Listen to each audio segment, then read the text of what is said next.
A missão pertence ao Senhor, e a missão maior é salvar o pecador do seu pecado, aceitar a Jesus, e Ele nos concede o prazer, o privilégio de nos envolvermos nesta missão e realizarmos a obra, ajudá-los na pregação da mensagem.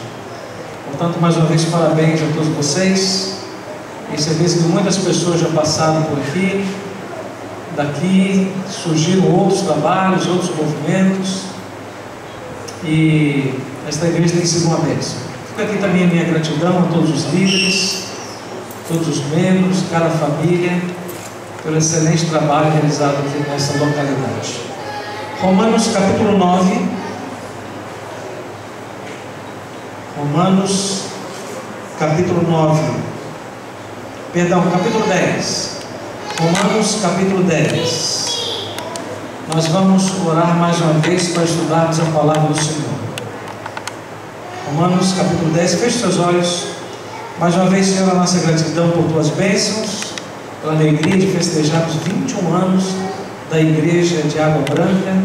E agora, Senhor, ao abrirmos a tua palavra, mais uma vez suplicamos o entendimento dos céus, a sabedoria do teu Santo Espírito, e que esta mensagem, Senhor, possa ser usada por Ti para fortalecer a nossa fé.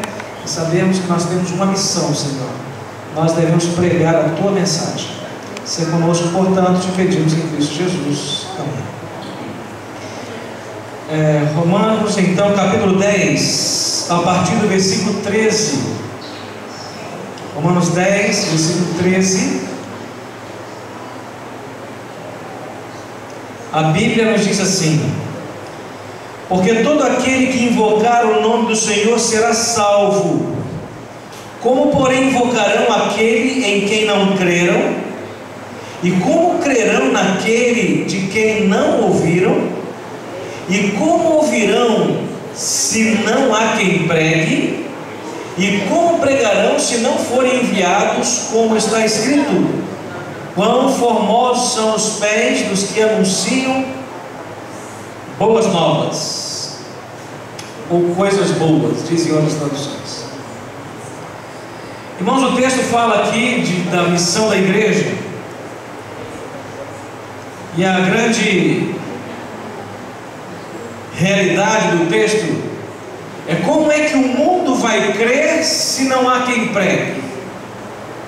Como o mundo vai entender a salvação se nós não anunciarmos a salvação? Esta é a essência, irmãos, desta mensagem de Paulo em Romanos. Portanto, fazer parte da igreja do sétimo dia é um privilégio, mas envolve grande responsabilidade também, irmãos. Porque todo aquele que aceita Jesus como Salvador pessoal, num ato de gratidão a Ele, diz assim: Senhor, e agora? O que é que eu faço da minha vida? Aqueles que são conversos, genuínos, eles conseguem fazer uma divisão, uma separação da vida passada e a vida atual.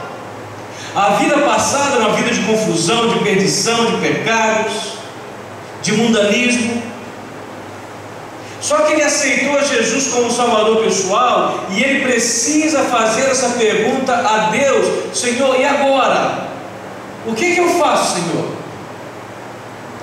E Deus vai instruir você, Deus vai orientar você.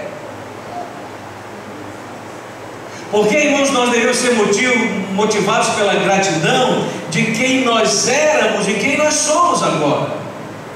E enquanto você não fizer essa pergunta para Deus, deixar de direcionar a sua vida, vai estar faltando alguma coisa aí na sua vida espiritual, no seu ministério com Deus. E Ele precisa conduzir você. Ele precisa mostrar a você que existe uma missão, porque da mesma forma que você estava perdido, existem outros na mesma condição, e da mesma forma que você tem direito da salvação, você tem que ser instrumento de Deus para salvar outras pessoas. Isso é cristianismo na essência, irmãos. Isso é cristianismo verdadeiro.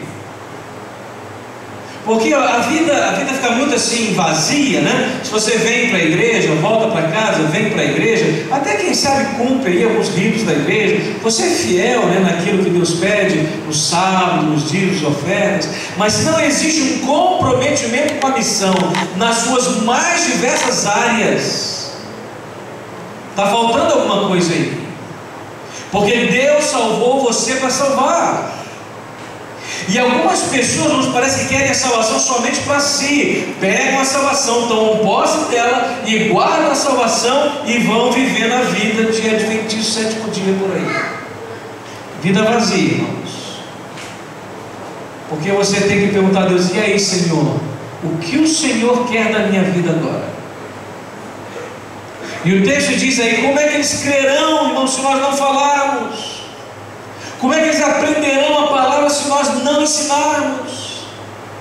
Como é que eles conhecerão, por exemplo, as verdades sobre o sábado, a imortalidade da alma, se nós não ensinarmos?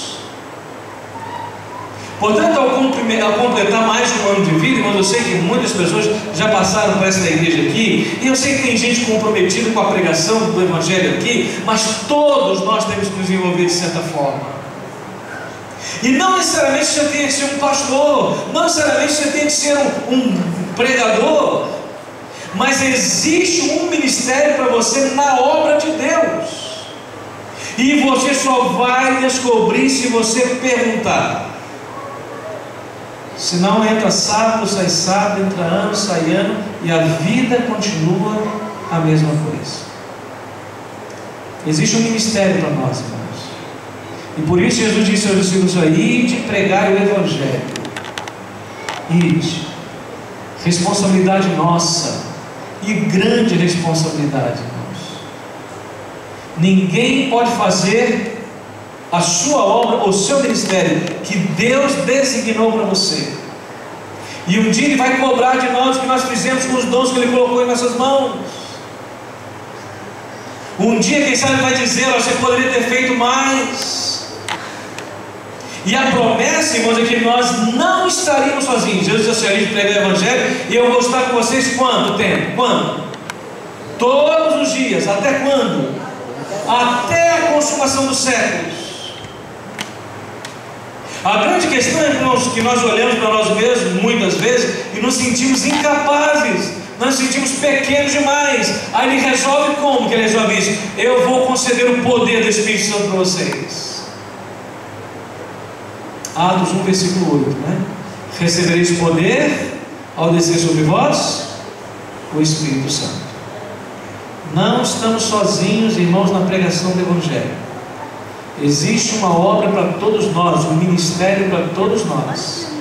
E volto a dizer: você só vai ser feliz nesta igreja quando você se encaixar no plano que Deus escolheu para você. Existe uma obra, irmãos, que nós não podemos fazer por procuração. Ninguém vai fazer por nós. É você, é o seu ministério.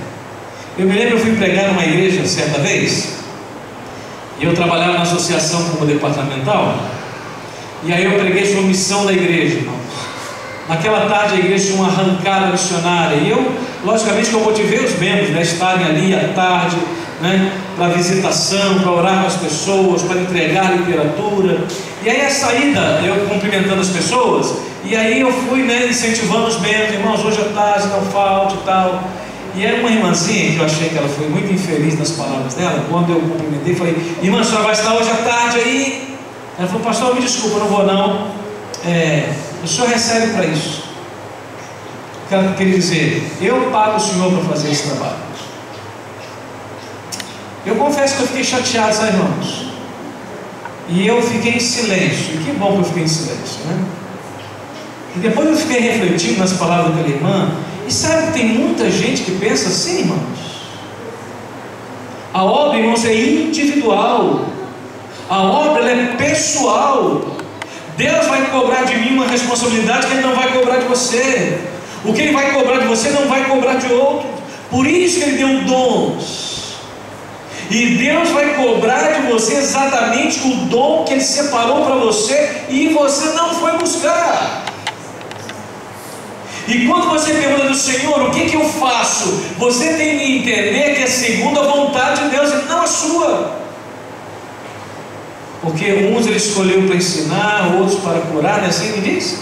Temos lá a lista dos dons, né? Existe um ministério para cada um de nós, irmãos. Eu queria que você pensasse ao completar aí 21 anos de idade, uma igreja madura, a sua liderança, suas famílias, seus membros, que existe uma responsabilidade para você.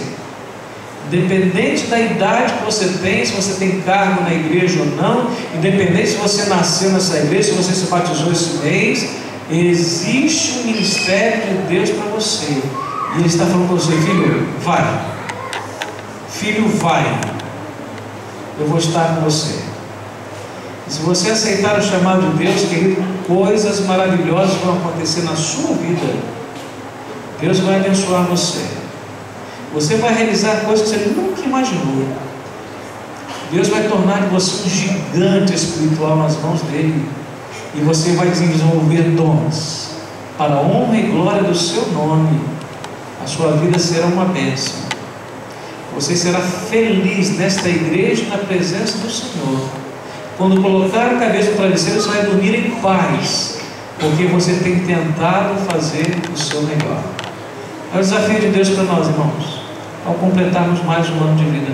Eu não sei quantos aniversários mais essa igreja vai completar aqui.